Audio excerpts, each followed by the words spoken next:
Zurich week, obviously. Producer Josh put together a list of just some items we could pick, some teams to fit the narrative, if you will. So he put these together, and we had to pick a team we thought best fit the narrative here for Zurich week. And the first one is probably easy to go with if you want it to be. The power couple. The couple that's just powerful together playing golf. Who you got? I kind of figured you would take maybe the team we're leaning towards, but instead I went with one a little further down the board, and that is Joel Damon and Harry Higgs as my power couple. Okay. Just two guys who they're going to get the best out of each other, whether that is on the golf course or away from the golf course. Yeah. And so when you have a relationship like that where you're really feeding off each other, they make you the best version of yourself, all that jazz. I think of Joel Damon and Harry Higgs. So they are my power couple of the week. We didn't talk about the Damon finish last week. Did you watch it? Oh my gosh. Oh my gosh. I can't think of one. I can't think of one that hurt that much to watch in a long time. Like it was a car crash pretty much. Yeah. You're just driving by it. And like I love Joel, like one of my favorite people in all of golf. And you know, when you're what do you call? I mean, what would you call Joel Damon? Like he's like the B level PGA Tour player. Like he's not quite an A player, but he can play well at big events. We've seen him play great golf over the years, but I mean, he's not in that Rory, Scotty, Xander, Colin category, right? Obviously, he's not quite there. You don't get a ton of opportunities to win, you know, and I think that to me is the hard part of all this is, you know, you put yourself in a position to do it, and then you do Adam Scott at the Open Championship, you know, you bogey kind of out. My hope this week for Joel is I hope he has a good time with Harry, which I'm sure he will. And I'd love to see him finish top 20, you know, just to do something positive off that, because, you know, that's one. And he said it after when he met with the press. By the way, shout out to Joel for doing media after that. A lot of people would not do it, you know, considering the conversations we've had around Colin this year and the media, right? Call him every day and see how I'm doing. Joel could have easily walked away. And the fact that he stood there and answered questions and said, I don't deserve to win. Like I didn't deserve to win this. I mean, it was very mature. But my goodness, that was a tough one to watch. My power couple, by the way, I got Dietrich and Bobby Mack. Oh, okay. As my potential duo at Bethpage. Yeah. I like those two guys. I think there's a really good chance they win this week. And you know, I like if Rory and Shane Lowry win this week, it's incredible. Like they're the best team. But the best teams don't win these events that often, right? It's always kind of the sleeper teams that win it. So Dietrich and Bobby Mack is my power couple. Who's your that makes sense team? This is Rory and Shane. For me. Yeah. Like I felt like I had to slot them in somewhere among this game, and I was like, this was the one that kind of was difficult for me. Last one on the list, I was like, all right, we'll put Rory and Shane, defending champs, good friends, drunken lunches, all that jazz, back in NOLA together. So they're my that makes sense too. I went Jolie D and Harry for this one. I mean, it just makes sense. Like I think they're like very, very good friends. So I mean, playing together, I mean, let's go out there and have some fun. They probably will have a little too much fun, which I think is allowed this week. And I think it should be pushed. Like this is the week that if you're going to have 3 beers on Friday night before the third round, this feels like the week to do it. So I'm rooting on them. Who do you have on the hey, how do they know each other team? Yeah, this one was a little bit more difficult. I feel like some guys are really itching to get into this field this year. So I went with the Hogarth twins. I know how they know each other. I know that. Just because I didn't know which direction to go. There's a Duffner one in there, but I know it's because someone WD'd and whoever got paired with Jason Duffner. So that I went with the Hogarth twins. Not my best answer. It makes me laugh. That's for sure. I went and you can correct me if I'm wrong here. I went Joe Highsmith and Toasty. I'm not sure. Do you know how they know each other? No idea. No clue. I even looked it up a little bit to make sure I wasn't missing something here, but it seems very random. Personalities kind of seem random as well, but also they might win. Like that's the other thing about it. Good team. They legitimately might win this. So That's one of mine. One of mine on the list. The next one's college vibes. I think we're gonna have the same team here. Who do you got for college vibes? Yeah, it's Thor Bjornsson and Phillips for that's me. Who I got yeah, as well. Two young guns. Thor Bjornsson almost won there in Corrales too. Phillips already won in the PR too. So young guys, they're just going to be firing at every pin, having a good time, trying to win this thing for sure. I kind of like them as well. I think I've liked like 4 teams already on this, but I kind of like their chances. I think Thor Bjornsson, did he play it pretty well last week, right? Yeah, runner up. Yeah, I believe. Played solid. So, all right. This is, and again, I think we have the same one here as well. He'd be better off playing his own ball this week, guy. And again, this isn't meant to take any digs at anybody, but it kind of does take a dig at anybody. Who do you have as he'd be better off playing his own ball this week? You'd like him a little bit more if it wasn't a team event. I actually think we have different answers here. Okay. I went with a top one of the favorites actually, and it's Colin Morikawa and Kurt Kitayama. Wow, I did not go that way. Yep. Yeah, Kitayama. I don't think he has a top 30 this year, which I was surprised to see. He had a solid fall, but nothing going this year. And Colin's probably the second best player in this field behind Rory and ahead of Shane. So I went with Morikawa. I went with the puppy boy. I went Siwoo Kim, playing alongside Sangmoon Bae. I looked it up. I mean, Siwoo's been playing well. Sangmoon Bae has played one PGA Tour event this year, Puerto Rico, and he WD'd after the first round. Shot 75. So I don't like their chances. I hope he plays well. I root for Sangmoon Bae, but I don't love him. And I think Siwoo, if this was English turn in 2005, I think Siwoo would be one of my picks to win. So that's kind of where I'm at there. What about that guy's in the field? Is that guy in the field? Is that how I say it? Is that guy is in the field this week? Who do you got?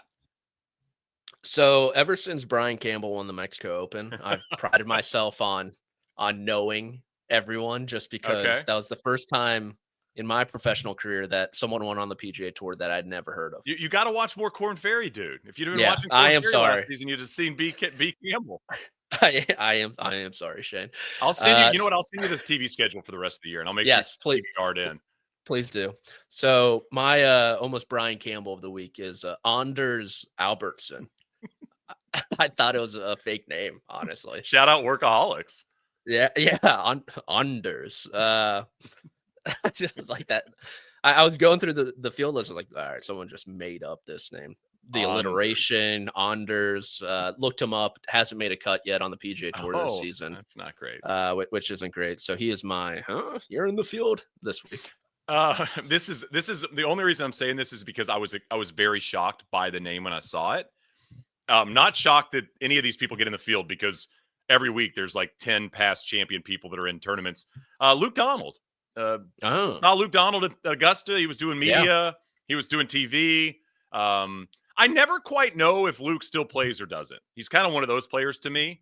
And he's in the field playing with Camilo. So I did a double take when I saw Luke Donald was in the field. I mean, again, I have no idea how Luke's playing. I have no idea how his game is. He might Zach Johnson this week. You know, he might go out there and buck a little bit. But when I see the near 50-year-old guys, by the way, is Luke Donald's got to be about 48, 49, right? He is 47. 47. Is he going to be, because Zach is going to be a killer on the Champs Tour. Like, he turns 50, I think, either this summer or early next year. And I feel like Zach's going to be one of those guys that wins 4 times his first year, like happens so often. Stuart Sink, guys like that. Do you think Luke can do that? Do you think Luke has that kind of game where he'll do well on the Champs Tour? I think so. Yeah, why not? I kind of like the Corn Ferry Tour. My Champs all the Tour time isn't really up there. I need to reach out to PJ Clark to get a little more expertise on that. Did you know? Here's a question for you: do Ryder Cup captains get an exemption into the PGA Championship? Because I think they do. I think they do. Luke Donald played in 23 and 24. I think they get. I think they do get in. So big week for him. Probably his last start before the PGA Championship. So need to see something from Luke. I mean, I'm sure him and Camilo will win. I mean, Camilo could win. He won a couple years ago. Maybe they should throw Camilo in with Siwoo Kim, and that would be like one of the odds-on favorites to win the golf tournament. But there you go. That was a fun little game. Throw your your list in the comments if you'd like to participate as well. And that leads us into can win, can't win. A segment where I think we've done okay this year. I don't know. I think we both had. Do we both have JT last week that can win? I have been hot in the can't win category. I had Rory at the Masters and JT last week at RBC Heritage. So I think I had JT in the can win, which might have been one of the first times I actually picked somebody successful this year. All right, and can win. I got Rory Lowry. I mean, obviously they can win. Like, it'd be stupid not to. I got Horschel Hoagie. Do you like that one or no? I like that duo. Yeah. Yeah. And I got Doug Gim, Chan Kim in my can win. You know what? I think there's a hunger at this event for those types of teams. Doug Gim's been playing good golf, but I mean, this is an opportunity to pick up a victory, and you really only have to play. I mean, let's say you have to play 60% good, right? If you play 60 or 70% really good golf, and your partner plays 40 or 50% really good golf, you got an opportunity to do it. So that's my can win. Who do you have as a can win? Okay, I will add people not on yours. Novak Griffin, I think, is a team to look out for this week. Rai Thigala, I'm kind of in on it. It's kind of like yin and yang. Thigala, just crazy boy, going to be wild boy out there. And Aaron Rai, double gloved up, surgically getting through TPC Louisiana, even keel present that he needs. And then I'm going to bite the bullet on Keith Mitchell and JT Poston. Okay. I know Mitchell's the Thursday savant. He's the first round leader in every tournament of 2025. And I think the putter or Poston can keep him afloat throughout the last 54 holes. Those are my three can win. I considered them as well. Didn't quite make the list, but they were high on almost on the list of can win. Who do you have can't win? Who do you think is not going to win this week? Yeah, this is honestly the list you do want to be on. For me, and I trying to go 3 for 3. I kind of got over my skis last week. I think I just named everyone on the first 2 pages of the odds board, so got to reel it in a little bit. Kitayama Morikawa not going to win. I want to like this Taylor Moore Wyndham Clark team, but I've heard some murmurs about Wyndham Clark working with some people on his swing, not really knowing what's happening, and he's got some back issues. So I'm going to go with them, and then I will go with the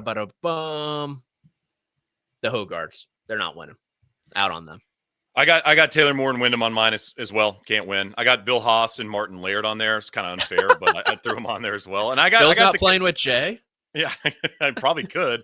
I got the Canadians on there as well. I don't think Nick Taylor and Adam Hadwin are winning. Okay. Even though they're pretty high on the board.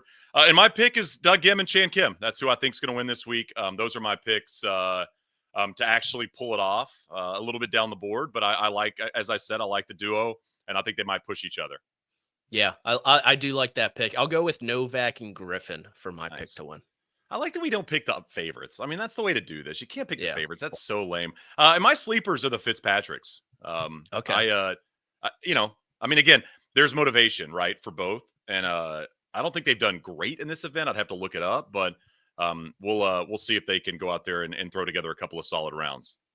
So I think the Fitzpatricks, they always make the cut, but kind of can't lay it, and maybe like T14ish. My long shot. I hope Patrick Cantlay doesn't watch this episode. He's not going to like it. My long shot this week is one of the runner-up finishers from last year, Chad Ramey, with a new teammate, Justin Lauer. 2 guys who can really putt. So hoping they just make a lot of putts, because tee to green could be a little fun. So that's my long shot. I mean, that's Zurich week. There you go. Team event, New Orleans. Do you watch this one, or do you clue into this one on the weekend?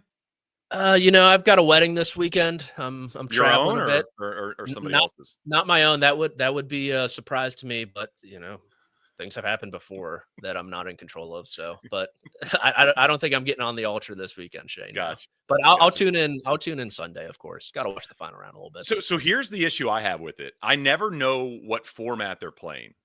I wish they would put that on the score bug. Yeah. Because do you know what it goes? Is it best ball, scramble, best ball, or scramble? What do they do? It's best ball, alternate shot, best ball, alt shot. Are you 100% on that or no? 100%. Okay. Best ball, alt shot, best ball, alt shot. Yeah. Okay. I would just wish they'd put it in the score bug, because I flip it on a Friday and I'm like, I don't know which one this is, But yeah, I've always said this feels like one of those events way more fun to play in and go to than maybe watch on TV. But when you've got Rory and Shane Lowry and you've got a couple of these teams that I think will be fun to watch, I think there's an opportunity. I think every time Saturday and Sunday rolls around, you throw it on, so yeah. Looking forward to it. And yeah, I mean, I think, as you said, it's kind of playing golf season right now as we kind of inch closer and closer to the PGA.